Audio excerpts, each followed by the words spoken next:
எனக்கு அன்பானவர்களே, ஆண்டவர் இயேசுவின் நாமத்தில் வாழ்த்துக்கள்.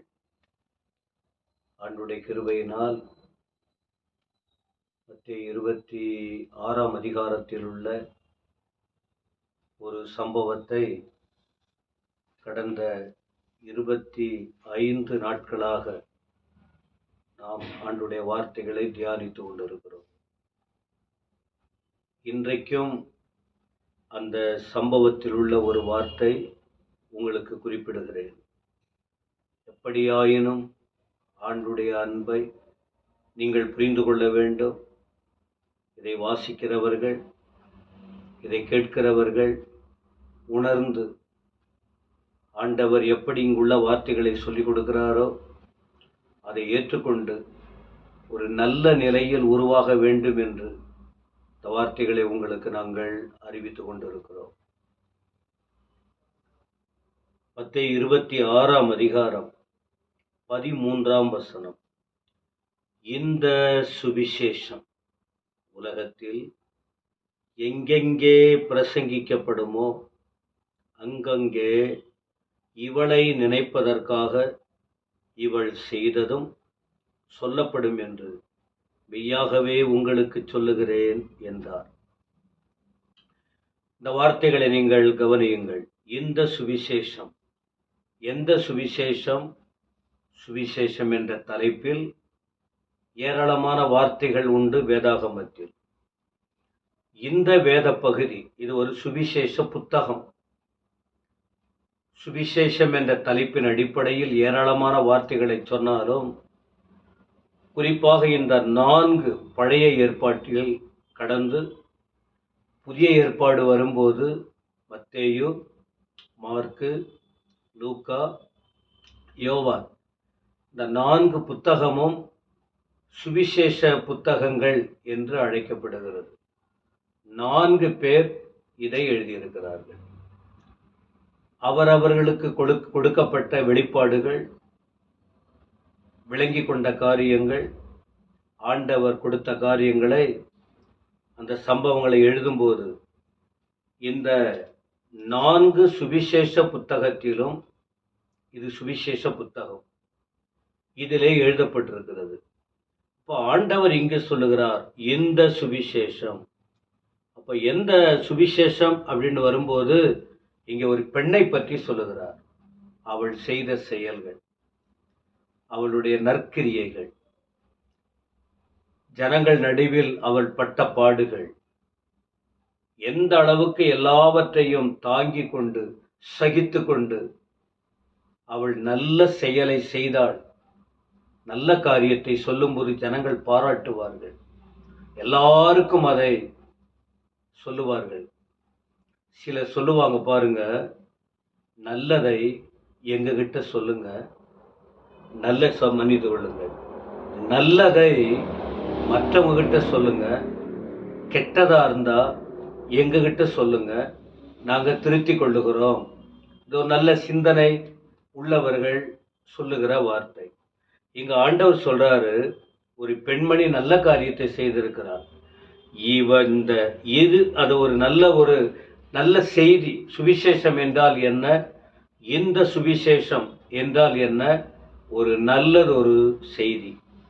அப்ப இதை குறித்து என்ன சொல்றாருன்னா, உலகத்தில் எங்கெங்கே பிரசங்கிக்கப்படுமோ அங்கெங்கே. 2வது என்ன சொல்றாரு? இந்த சுவிசேஷம் எங்கெல்லாம் சொல்லப்படுகிறதோ இந்த நல்ல செய்தி அங்கு சொல்லப்படும். அதாவது 2000 வருஷமா ஏறக்குறைய இந்த செய்தி சொல்லப்பட்டு கொண்டிருக்கிறது.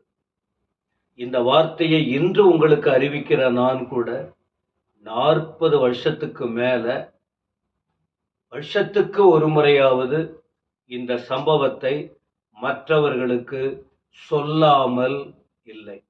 ஏன்? வேதாகமத்தில் உள்ள வார்த்தைகள் நல்ல வார்த்தைகள், இதில் உள்ள சுவிசேஷம் சத்தியங்களை பிறருக்கு சொல்லும்போது எத்தனையோ பேர் வாழ்க்கை மாற்றப்பட்டு இருக்கிறது, தெளிவடைந்திருக்கிறார்கள், கோபம் தணிந்திருக்கிறது, பரிசுத்தம் வளர்ந்திருக்கிறது, பக்தி உருவாகி இருக்கிறது, சாட்சி வெளிப்பட்டு இருக்கிறது, அவர்கள் சந்தோஷத்தை கண்டிருக்கிறார்கள். அதனால நாம இதை அறிவித்து கொண்டிருக்கிறோம். ஆண்டவரும் அதை தான் சொல்லுகிறார், நல்ல செய்திய சொல்ல வேண்டும். ஆண்டவர் சொன்ன வார்த்தையே போய் சொல்லுங்கள் என்பதுதான். சுவிசேஷ புத்தகத்திலேயே அடிக்கடி பார்க்கும்போது இதை போய் சொல்லுங்கள் என்று. அப்ப ஆண்டவரே சொல்லுகிறார், இது உலகத்தில் பிரசங்கிக்கப்படும், இது அறிவிக்கப்படும் என்று. இந்த அறிவிப்புக்குள் சொல்லுகிற இன்னொரு வார்த்தை என்ன? இவளை நினைக்கும்படி. ஏன் நினைக்கணும்னு சொல்லுகிறார்? இவள் செய்தது சொல்லப்படும். இவள் செய்த காரியம் அதிகம். என்ன செய்தாங்க அப்படிங்கிறத ஏற்கனவே பார்த்துட்டோம். ஆனா ஒரு வார்த்தையை சொல்லுகிறேன். வெள்ளைக்கல் பரணியை கொண்டு வந்து ஆண்டவர் போஜன பந்தியில் இருக்கும்போது தைலத்தை உடைத்து அவர் சிரசின் மேல் ஊற்றினாள். ஒரு நல்ல செய்தி இது. மற்றவங்க தவறா பேசுறாங்க. இந்த வீண் செலவு என்னத்திற்கு, இந்த தைலத்தை உயர்ந்த விலைக்கு விற்கலாமே என்று, தரித்திற்கு கொடுக்கலாமே என்று. அப்பதான் ஆண்டவர் சொல்லுகிறார், தொந்தரவுப்படுத்தாதீங்க அந்த பெண்ணை, என்னிடத்தில் நல்ல கிரியை செய்திருக்கிறாள். தரித்திரர் எப்போதும் உங்களிடத்தில் இருக்கிறார்கள், நானோ எப்போதும் உங்களிடத்தில் இருக்கிறேன். இவள் இந்த தைலத்தை என் சரீரத்தின் மேல் ஊற்றினது என்னை அடக்கம் பண்ணுவதற்கு எத்தனமான செய்கையாய் இருக்கிறது. இவ்வளவு பெரிய நல்ல காரியத்தை மறைத்து வைக்க கூடாது. இதை போல நல்ல காரியத்தை ஒவ்வொரு ஆண்களும் ஒவ்வொரு பெண்களும் இந்த உலகத்தில் செய்ய வேண்டும் என்கிற ஒரு பாடத்தை கற்றுக்கொள்ளும்படி ஆண்டவர் இதை சுவிசேஷமாக உலகத்தில் இந்த பெண்ணை குறித்து பிரசங்கிக்கப்படும் என்று மெய்யாகவே உங்களுக்கு சொல்லுகிறேன் என்பதாக ஆண்டவர் சொல்லுகிறார். இந்த வார்த்தைகளை கேட்கிற அருமையானவர்களே, தொடர்ச்சியாக இந்த வார்த்தை உங்களுக்கு பிரசங்கிக்கப்பட்டு இருக்கிறது. நீங்களும் ஒரு நல்ல காரியத்தை செய்தால், யாருக்கும் தொந்தரவு கொடுக்காம உங்களால் இயன்றதை மற்றவர்களுக்கு நீங்கள் நல்லதை செய்ய ஆரம்பிச்சீங்கன்னா ஆண்டவர் உங்கள் பேரை பெருமைப்படுத்துவார், உங்களை கனப்படுத்துவார், உங்கள் தலைகுனிவு மாறும், நீங்கள் சிறப்படைவீர்கள், நீங்கள் ஆசீர்வதிக்கப்படுவீர்கள், தேவன் உங்களை மகிமையாய் நடத்துவார். இந்த வசனத்தின்படி நீங்களும் அநேகருக்கு சாட்சிகளாய் இருக்க ஆண்டவர் கிருபை கொடுப்பார். கண்களை மூடி ஜெபிப்போமா? அருமை பிதாவே, இந்த வார்த்தைகளுக்காக ஸ்தோத்திரம். இந்த சம்பவத்தை ஒவ்வொரு நாளும் படிக்க தியானிக்க என் ஜனங்களுக்கு சொல்லிக் கொடுக்க இந்த நேரத்தை தந்ததற்காக ஸ்தோத்திரம்.